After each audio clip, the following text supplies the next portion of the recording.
Welcome back, everyone. We're going to continue with the next panel of our symposium, which is directed more specifically to professionals active in our field and certain kinds of organizations, starting with Gilles LeVasseur at the far left, a law professor at the University of Ottawa, also very involved in our community. Then we have Mélanie Fulop, who's from the north of Ontario, born and raised, works with the Boys and Girls Club of Ottawa. Then Marie-Hélène Boubane from Amnesty International, the Anglophone side of Amnesty International, based here in Ottawa. And then Dan Clapin, well known to many of you, the third person in Canada to receive ACFRE, Advanced Certified Fundraising Executive. He was the third person in Canada to receive this title. So one of the leaders in our field. And he works at the Perley and Rideau Veterans Health Center Foundation. So I'll pass the mic over to Ginette, and we'll continue. So we've now arrived at our second panel. Let me allow by beginning with a little addition, something that occurred to me during the first panel. I meant to say it, and I didn't get a chance. And somebody pointed it out to me during the pause. I think it's worth saying. First of all, Francophones give a lot, but not always to Franco-Ontarian causes. Francophones give in general, donate in general. Amnesty International, a hospital foundation. So Franco-Ontarians are not absent from the world of philanthropy in other areas, but they're sometimes hard to reach, first of all. And the other thing I wanted to say was that we spoke of large donors, Franco-Ontarian or Franco-Canadian donors who might contribute. Can't forget that there are also large Anglophone donors who contribute to Francophone causes as well. That's a little detail that we can't forget. So this perhaps helps situate yourselves a little better in the context. So I'm going to start with Gilles. Gilles, the question for you as a professional, as an expert in fundraising, in philanthropy, I should say, what are the tools that are the most useful to go get to encourage new donations from Francophones? So I tried to organize my thoughts into four big sectors. First of all, there's the whole organizational sector. What we see at the Franco-Ontarian Foundation is an organization that has been able to manage a whole bunch of different funds. It manages funds that individuals ask them to manage. And this is very important when we're talking about investment. The foundation allows for all kinds of small organizations to effectively manage their funds. But you need administrative support to do this. Often small organizations don't have the means to hire a staff person for communications, for management, for fundraising. So you need to have administrative support of some sort to help foundations in these situations. As an example, to offer services, developing new literature, new pamphlets. This gives a continuity to the foundation without exhausting the volunteers that are carrying out basic administrative functions. You're going out to find new donors, you're doing public relations, but you're not doing management and administration. So that's the first thing. The second thing I wanted to point out is the whole innovation side.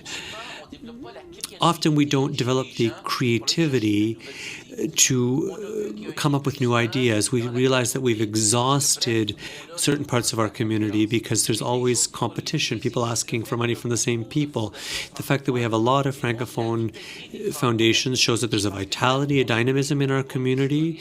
We've had a number of historic struggles, for example, around autism, around book publication, around the social economy. So these are very specific areas, very specific struggles.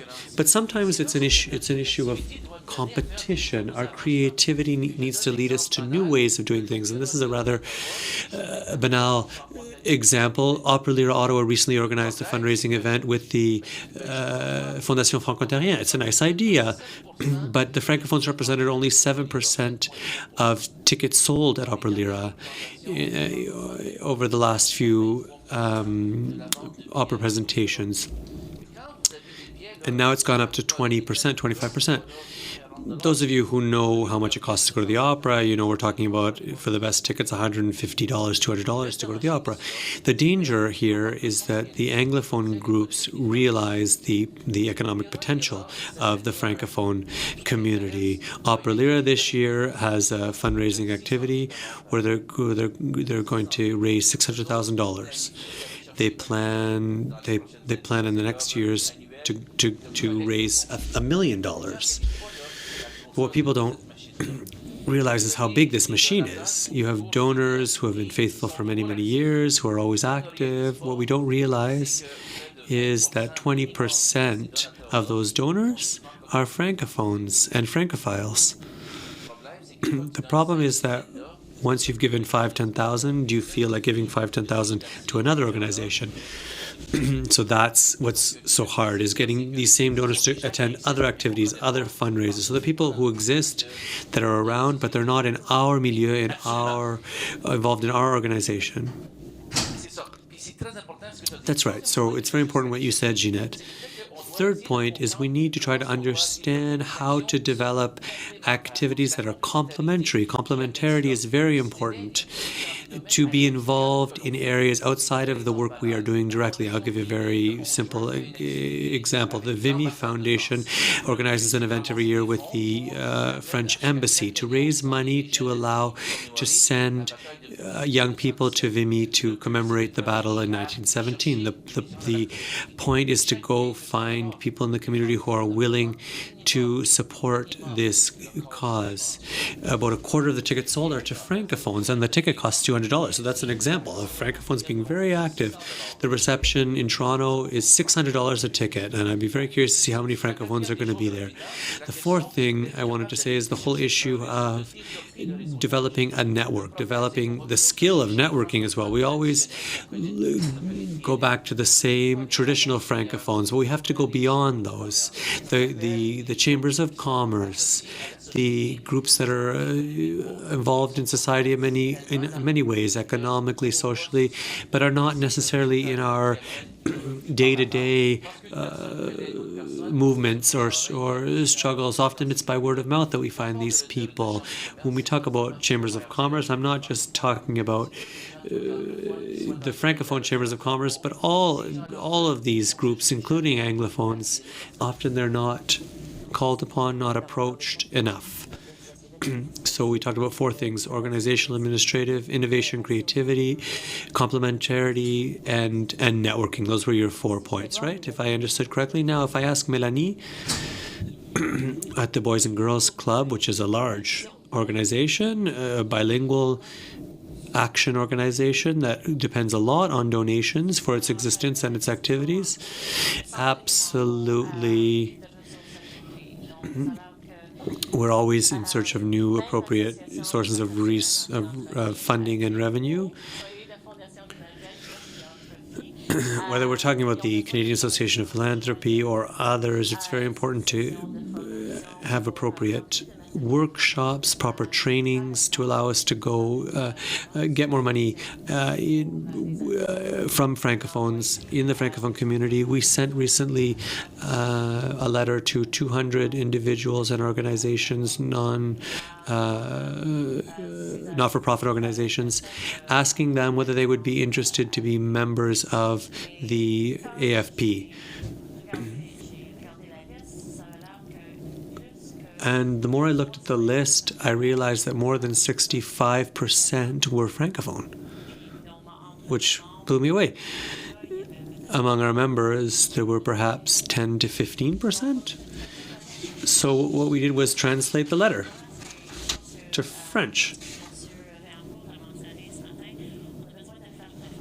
We need to make the effort. This is a no-brainer. We need to solicit in French. We need to ask for money in French. And we saw a return of 5%, and almost all the organizations that responded were Francophone organizations. So it was really just a question of changing our mindset to focus, to target the resources that are out there in the community, and to do it in the language of the person you're targeting.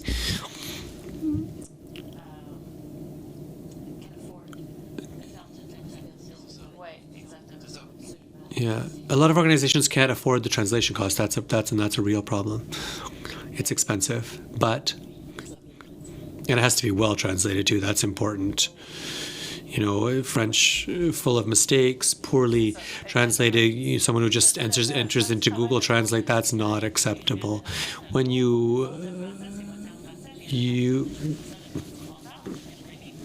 when you come from Northern Ontario, you may know some of the Francophone communities in Northern Ontario. We end up communicating a lot, half and half. We speak sort of Franglish, start the sentence in French, finish in English. So that can be an issue when you're working in a professional organization trying to draft something in French, in good French. So an organization that is bilingual needs to be able to operate in both languages. Yes, how long has the Boys and Girls Club been around? Yeah, it's been around since the 1920s. Yeah, I was a teacher decades ago, and the Boys and Girls Club was already vibrant. It was the only place, in fact, at that time where you could get a whole bunch of services for young people. And the Francophones in our community recognize the role that the Boys and Girls Club has played. So I think there's a real relationship of strength to build on there. There are Francophone volunteers at Boys and Girls Club who can more effectively communicate with our Francophone donors, absolutely. Do you think that with your experience, you feel that the message needs to be adapted, needs to be changed? We talked a lot in the first panel about personalizing the message, adapting the message so that people feel personally called upon to contribute, personally concerned, personally involved. What is your experience been with Francophones? Yes, absolutely. Speaking of l'association AFP, the FPC, Foundation for Philanthropy Canada, we're constantly working with professionals in this field. When we are trying to find new funds to support our young people at the Boys and Girls Club, our message is often centered on the testimonials of the young people, the kids that we serve. These are kids who come from socioeconomic backgrounds that are sometimes difficult. They need help with a whole bunch of costs, recreation, sports. Why are you talking about AFP, FPC? Because I'm the director of the Ottawa chapter, so I work for the Boys and Girls Club, but I also volunteer for FPC like Dan. So at FPC or AFP,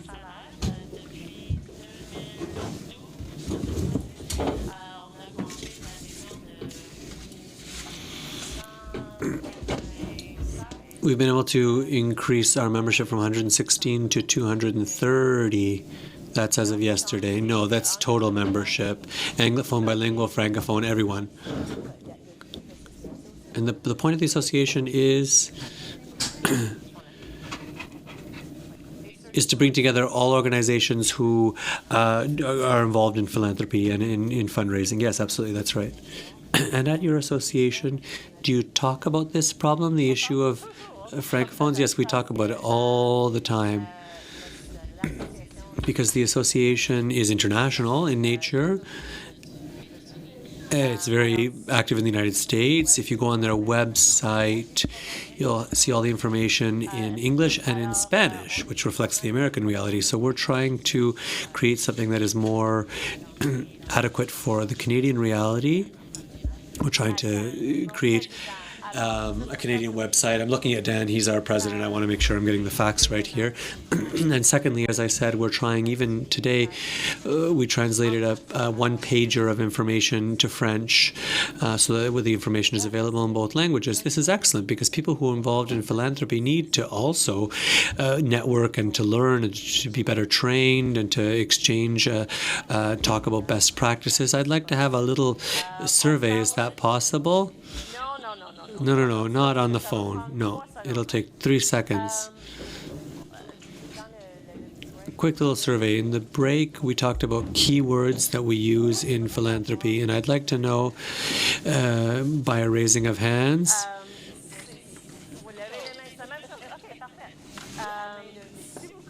If you know the good French, the proper French word for the keywords that we use all the time in philanthropy. For example, membership, you can say membriété, adhésion. Some people tell me that it's a mistake, but I've heard that it's correct. Major gifts, don majeur. When I looked out, I found donné massif. Fundraiser, collecte de fonds, professionnel en collecte de fonds, levée de fonds, campagne de financement. Levée de fonds is an anglicism, apparently. Grant writer? In French, grant writer? Rédacteur de demande. That's it. That's it, rédacteur de demande de subvention. And finally, the Foundation for Philanthropy in Canada, AFP, or the Association of Fundraising Professionals, l'association. Donc, il y a un équivalent francophone pour tous ces termes-là, pour tous ces mots-là, pour tout ce vocabulaire.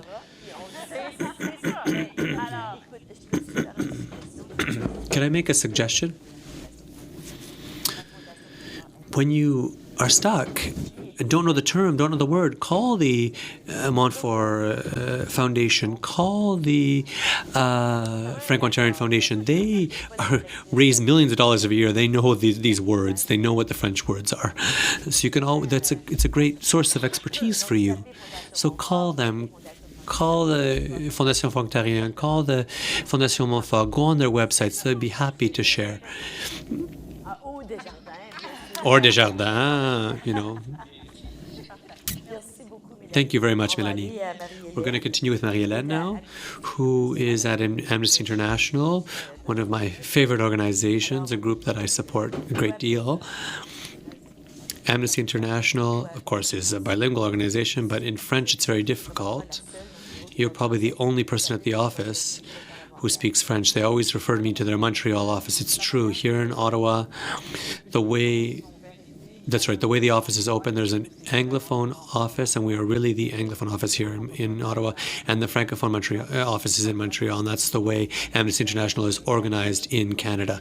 So if a donor wants to receive all their communications in French, we have to send them to the Montreal office. We can't do it here.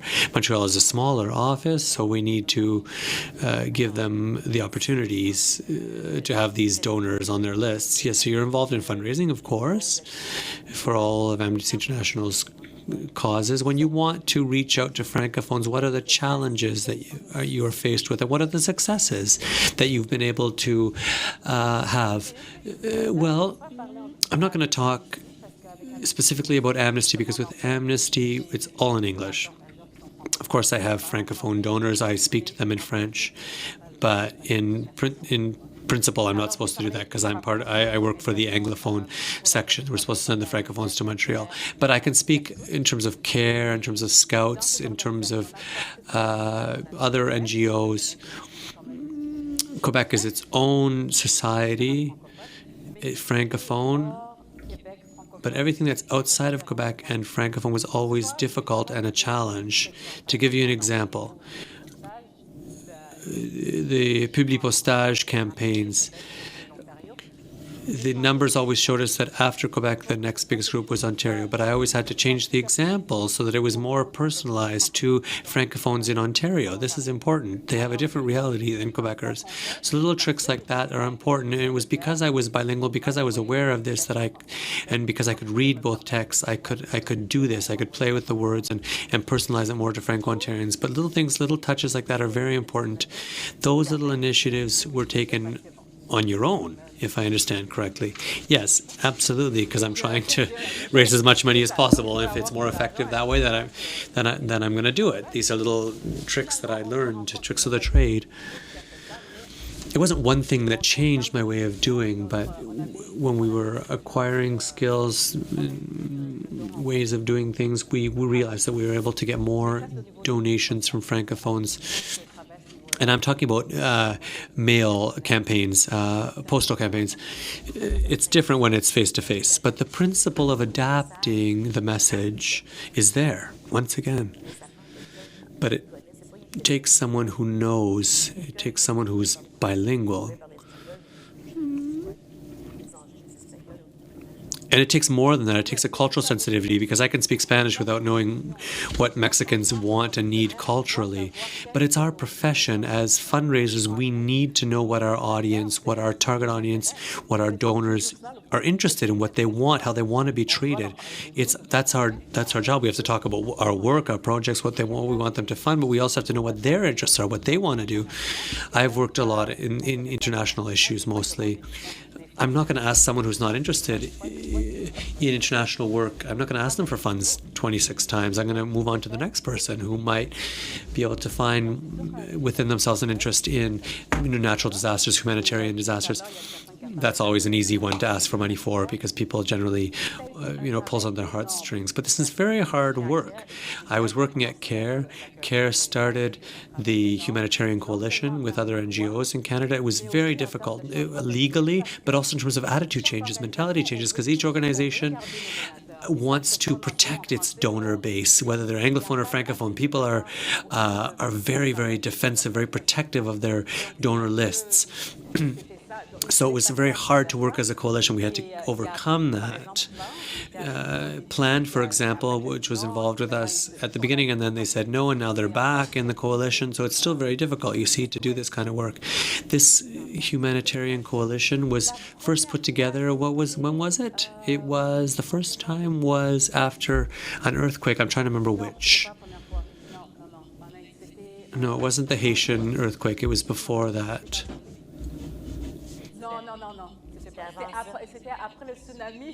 It was after the tsunami. Was it the earthquake in the Philippines, Indonesia? Is it a coalition that still exists? Yes, absolutely. It's its own entity, in fact. It's its own independent. So donors can give to the humanitarian coalition. I should have said this because I don't work for CARE anymore. But individual organizations ask their donor to make a donation, but to the humanitarian coalition. So they ask in the name of the humanitarian coalition. We can get better results this way because it's a whole bunch of organizations coordinating their efforts.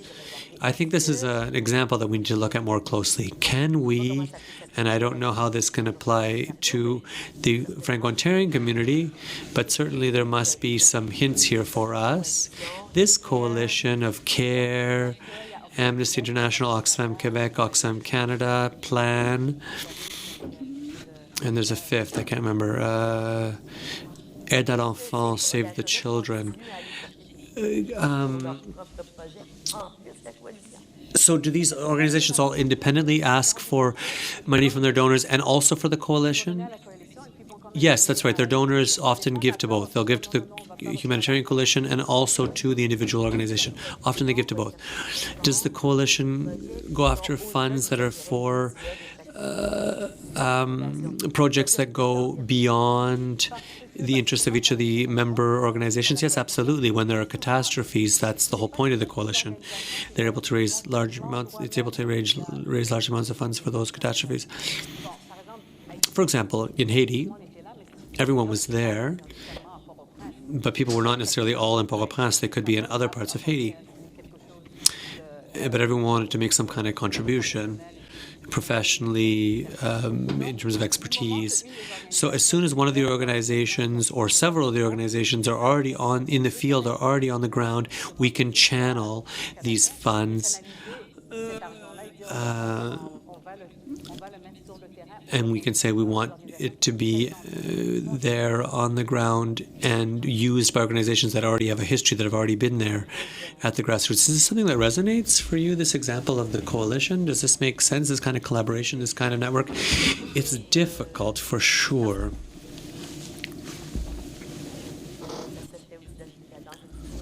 It's done, yes, it's done also in the arts world, in the theater and dance worlds, for example. The question is inaudible for the interpreter.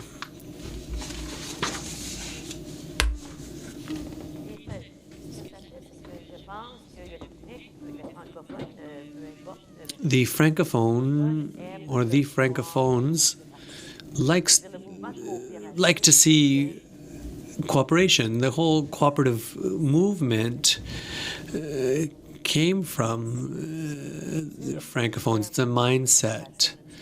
It's a culture that likes collaboration. This is important. It's part of our roots. So we'll keep that as an example. I'm going to come to Danielle now.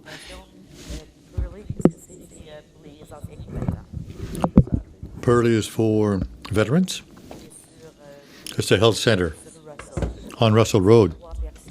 There are 3 of you, and it's quite a challenge. It's always a challenge. There are 3 of us now, but only since last November. So imagine, there were 2 of us in the office, 1 Anglophone, and we deal with administration, collect the donations. I make the requests for donations. A somewhat limited budget, and I think you know what I mean by that. It's a very average budget. It's not easy. If we want to communicate in French officially, as a bilingual organization, we're not there. We're not officially bilingual. We have to be careful not to create any expectations. So we're trying to find level playing field. We're talking about custom tailoring. That's what I'm doing.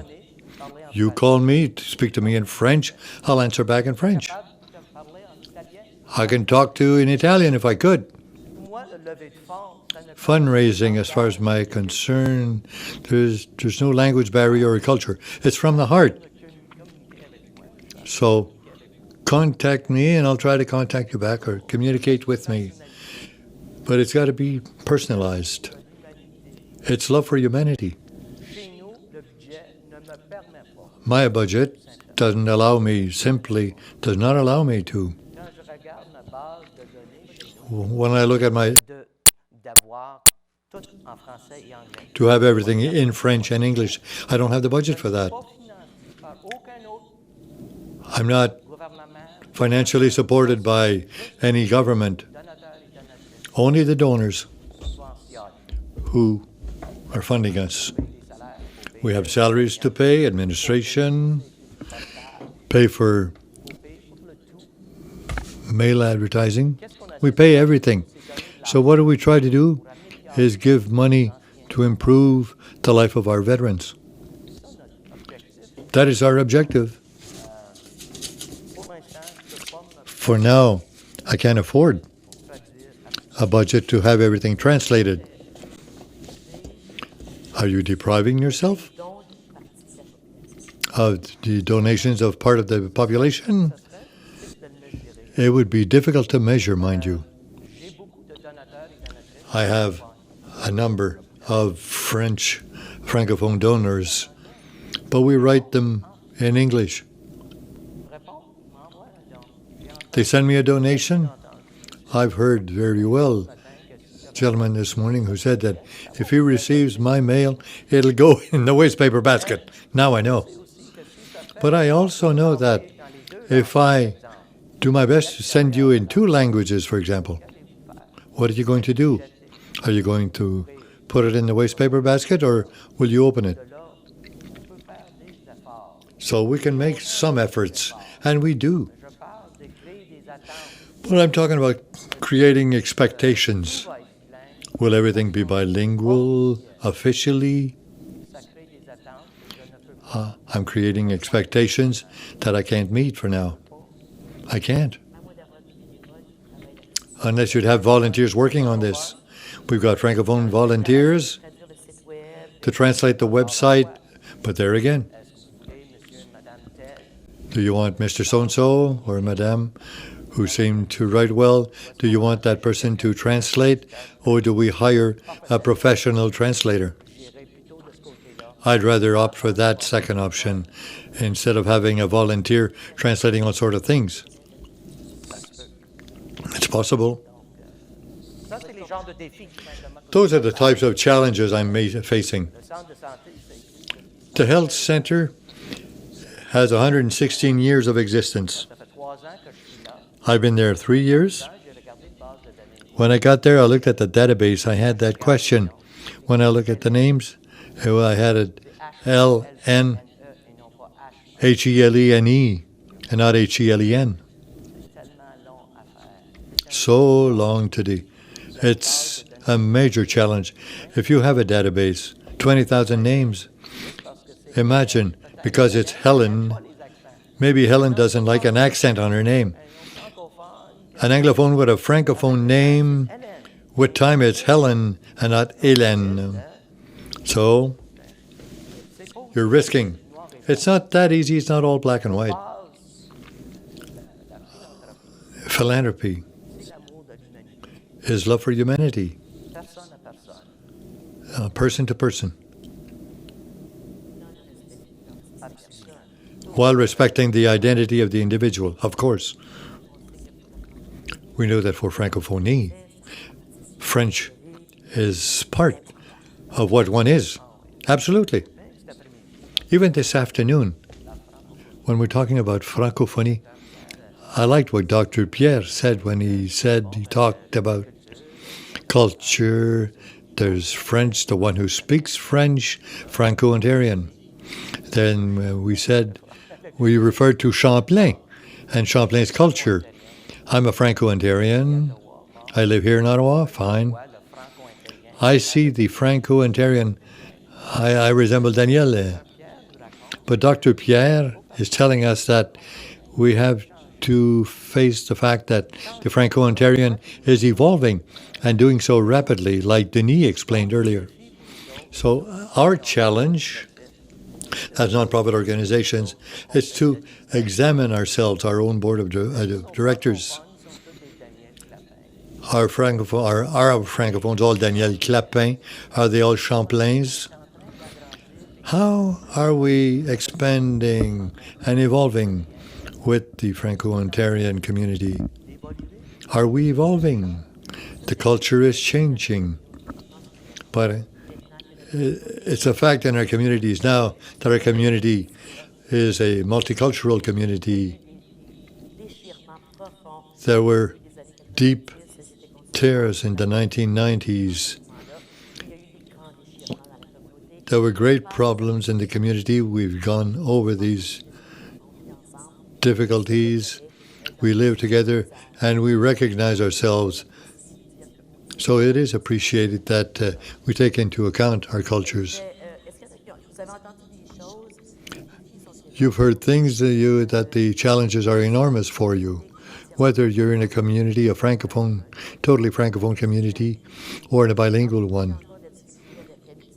I was talking about Amnesty International with the Francophone office in Montreal and the English Anglophone office in Ottawa. Whenever I asked for something in French at the Ottawa office, I was told it didn't exist. So I stopped asking for it. I find this offensive. In Ottawa, capital of Canada, can't provide me with French documents? Well, like you said earlier, in an approach that corresponds to me who isn't in Quebec. So we provide the services, but not from Ottawa, out of Ottawa. Right, I understand. So that's the difference. You should be working in Montreal. No, thank you. I don't define myself as a Franco-Ontarian. When Dan called me, I said, I think maybe that finally I am Franco-Ontarian. When he called me, he said, Franco-Ontarian, we're looking for Franco-Ontarians. Well, you know, it's a secret between you and me. I'm not on TV. I'm, first of all, a French-Canadian. I was born and raised. I was 20 years old when we were told all of a sudden that you're no longer a French-Canadian. It took me about 15 years to say that I'm a Franco-Ontarian. I'm French-Canadian deep down. Franco-Ontarian is where you live. But I understand what you're saying. Gilles?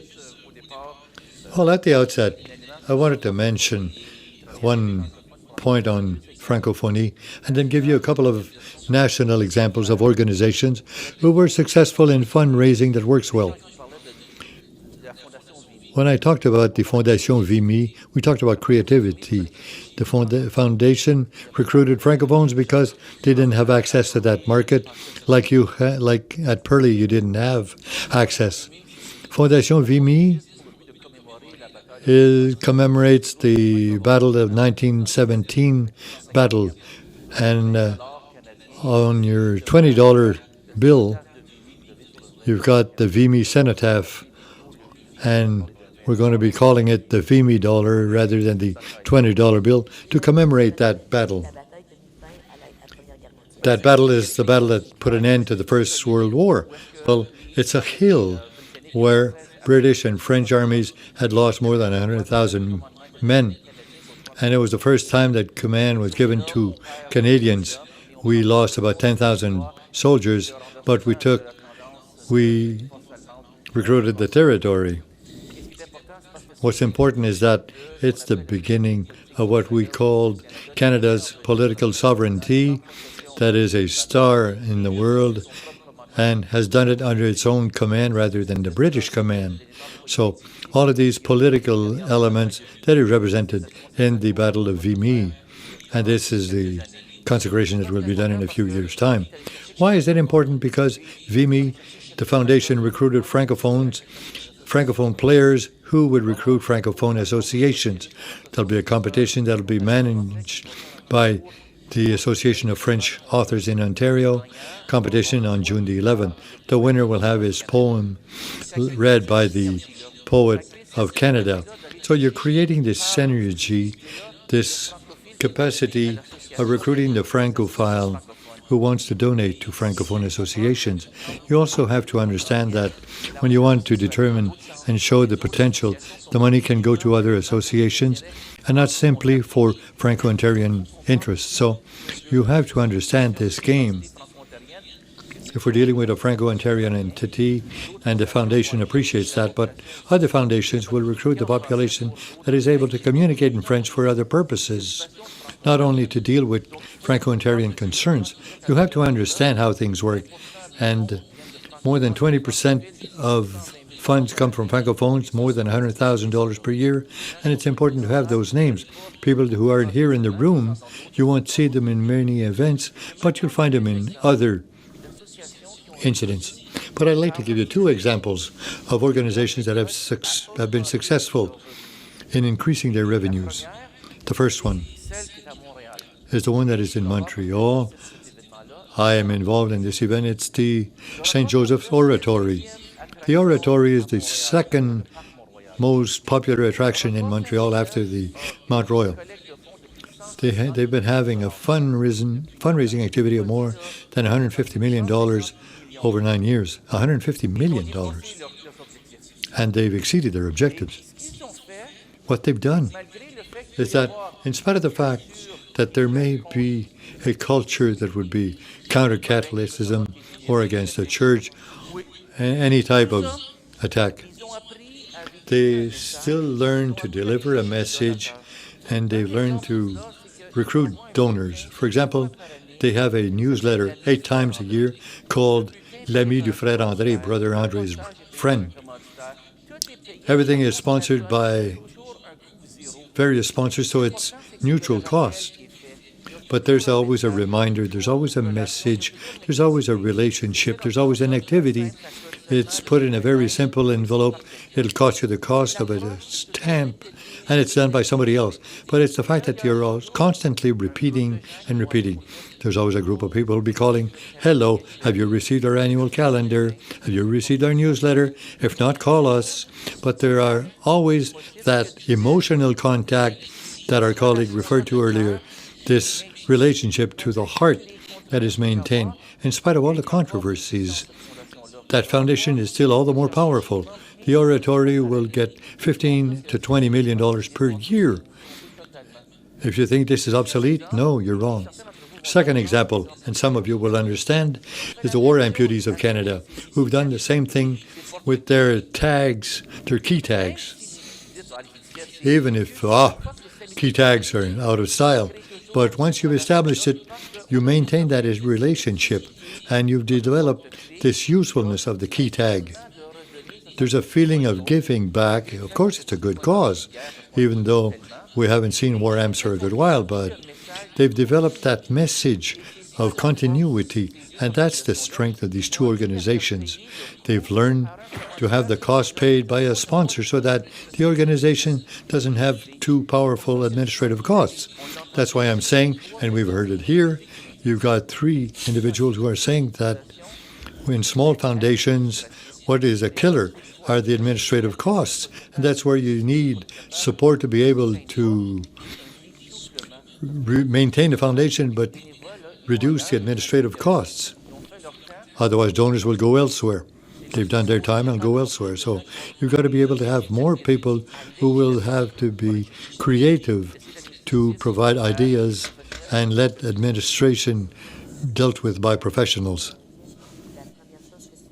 The first thing you're saying is that to give something more, to always be in contact with people, to provide information.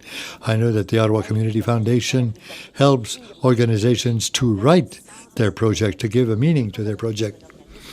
Sometimes when you're in an organization, it's not, we don't know how to go about delivering a message, you don't have any experience.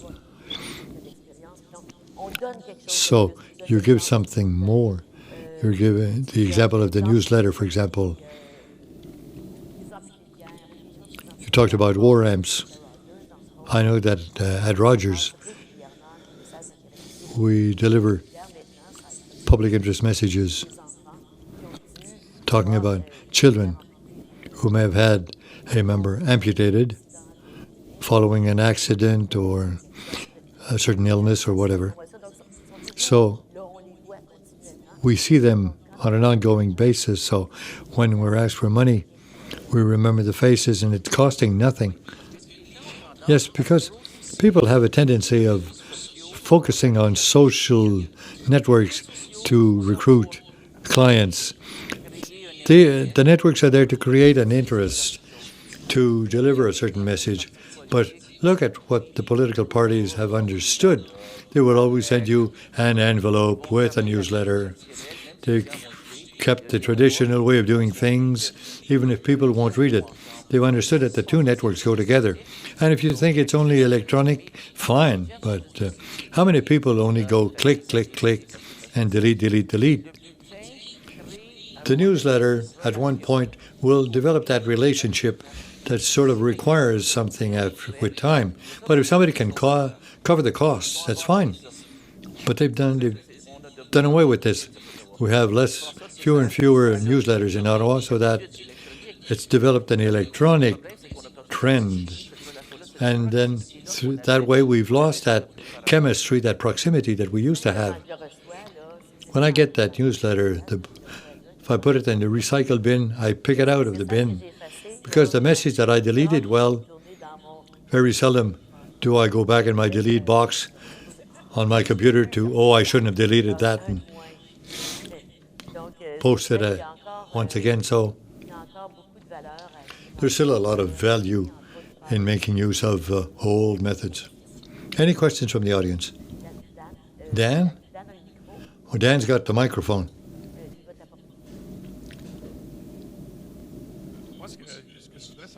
What I'd like to know It's fine receiving all sorts of things in the mail. I make donations, but one organization, I make one donation at Christmas time. And we had some sort of an agreement. If I get any material during the day, I'll cut my donations, I'll quit donating. I think that this new generation, I'm thinking of my students, but not me, I think that these people wouldn't appreciate receiving that newsletter 4 times a year. It's not in their culture. And in my view, we have to seek out the youth. The older people, we've got them. It's that new generation. What do you do to recruit members from the young generation? You want to answer that?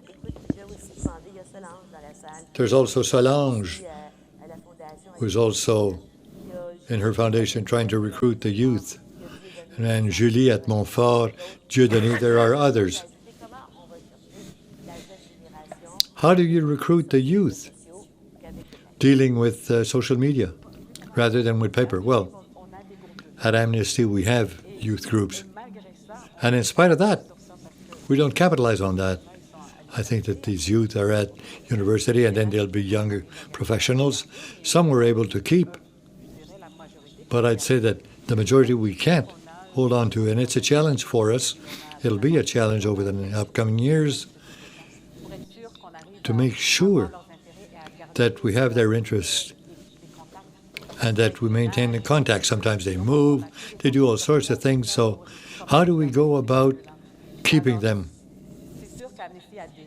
Amnesty has already got a good pool of youth, but everybody's got the same problem, I believe. It's a challenge how to keep them. Social networks, social media, that's fine. It's good.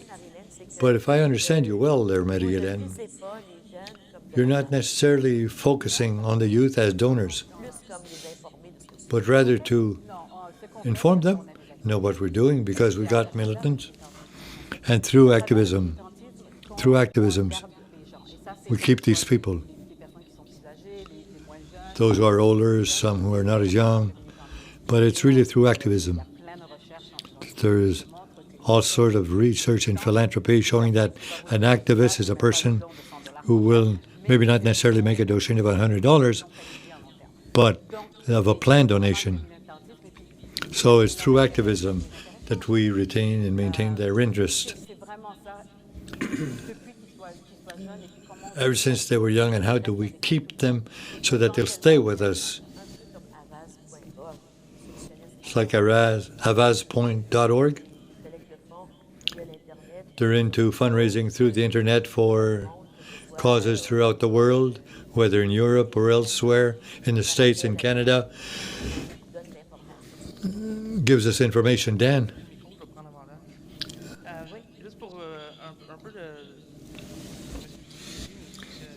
What Mr. Fossé was saying, and Marie-Hélène, if we refer to the Franco-Ontarian community, the older donors,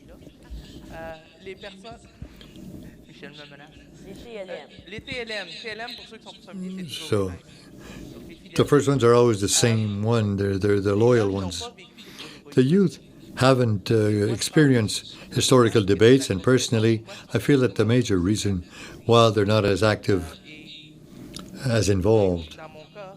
In my case, whether the family comes from Cornwall or from Alexandria, conversations with my grandparents, my uncles and aunts are not the same. The youth want to be involved. Yes, you've got the social media, but it's a matter of self-help to be active for a common cause. Is it the Franco-Ontarian cause? Not necessarily. What they need is to reinforce institutions. Are we fighting for language rights? I don't know. These are so relevant questions. I'm sorry. No, she's been waiting a long time. My name is Luce Moreau. I'm from the YWCA Foundation in Montreal. I wanted to say that I'm on the board of directors of the AFC Foundation, AFP, and I was at the International Board of Directors in Washington.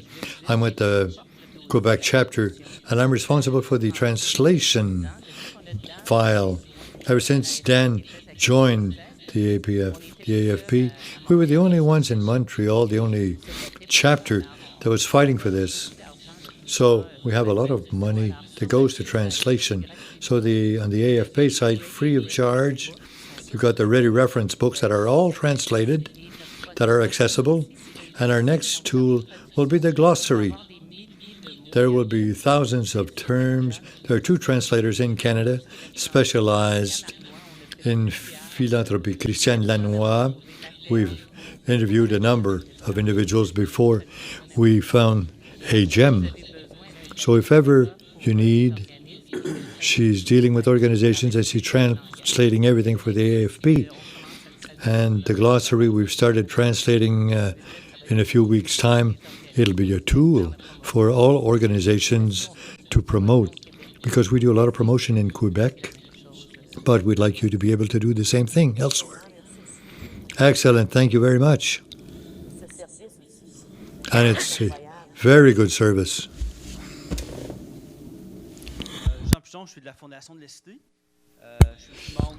I'm also a member of AFP, Ottawa chapter, for a number of years now.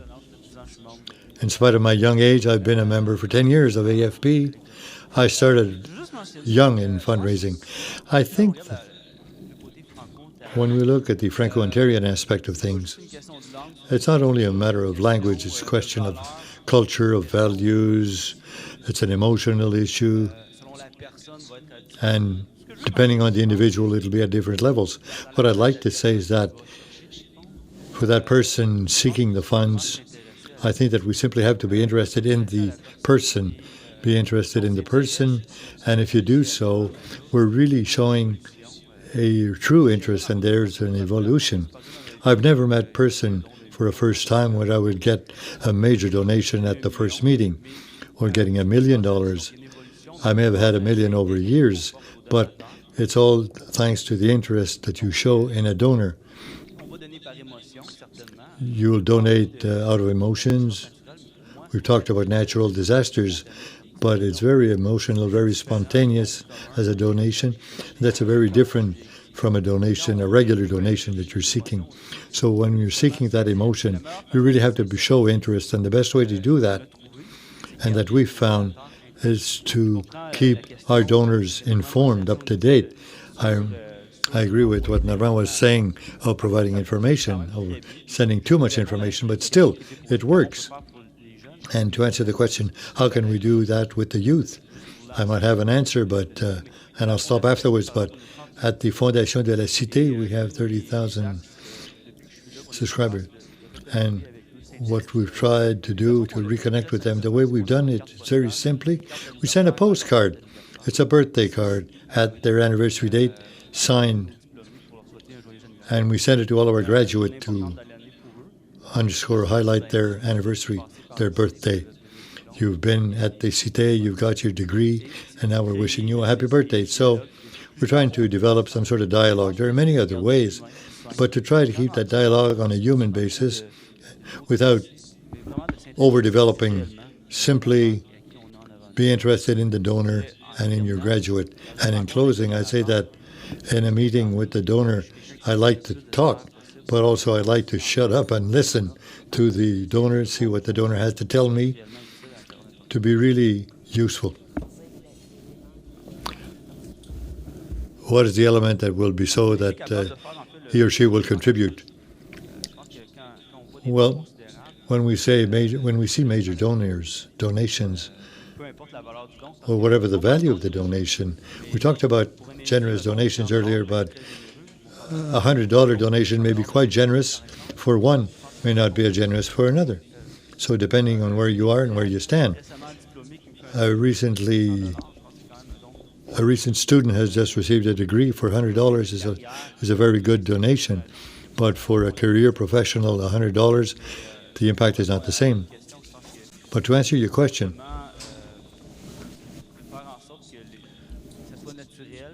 it has to be natural, and we have to make a link with that individual. We're able to show that his or her donation is the same as ours. Organizations need resources. Thank you very much. I didn't know you were here. Aren't you a recent executive director of your foundation? When you're at my age, a year later makes a difference. At St. Paul, yes.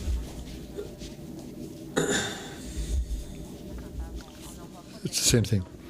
We don't send information through a postcard, but we send an email. We invite them to our special events to provide a testimonial. One final question. I'll be brief because there are many organizations in the room. We're talking about recruiting the youth, ethnic communities. In 2006, the census says that 4 Francophones out of 10 in Ontario were black. And we're talking about diversity and inclusion. How many people here are older than 35? Under 35. Maybe 15. How many of a minority, visible minority? The reason I'm raising the point is that there's an important debate that has to be dealt with. We're talking about recruiting the youth. They're seeking causes. We had 2 persons. Yes, but we're here amongst ourselves in the room. But what I'm trying to say is that people are seeking causes, but do we consult these youth? Do we approach them to ask them the question? What's happening also is that the biggest fund transfer of generation started years ago. Many people are saying that we'll focus on the older donors, the 65 and older, who represent only 17% of Francophone population in Ontario. We'll focus on these people. We also have to consider that there's going to be research that will be done. As my colleague mentioned, $100 from a young student, that recognition, you'll continue that for many, many years. The reason why I mention this is that we're talking, for example, of social networks, but we've seen an increase, a major increase of participative funding where the youth are able to we can recruit $10,000, $20,000 and $30,000 for our projects throughout the world. There's that perspective that we have to take into account. I hear people say we have to do it, but the question remains, what's done? What's interesting right now is that we're asking these questions, and we need to recognize the 17%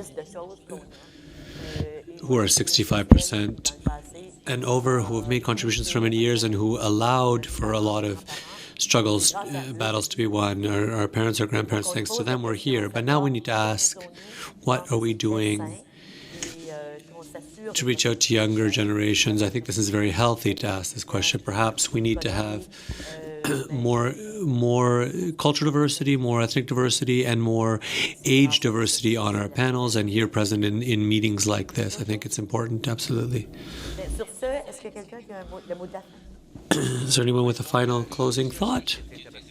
What I think is interesting is that there's a consensus in terms of how to understand philanthropy. There aren't any miracle recipes. We have to continue doing the work that we've been doing.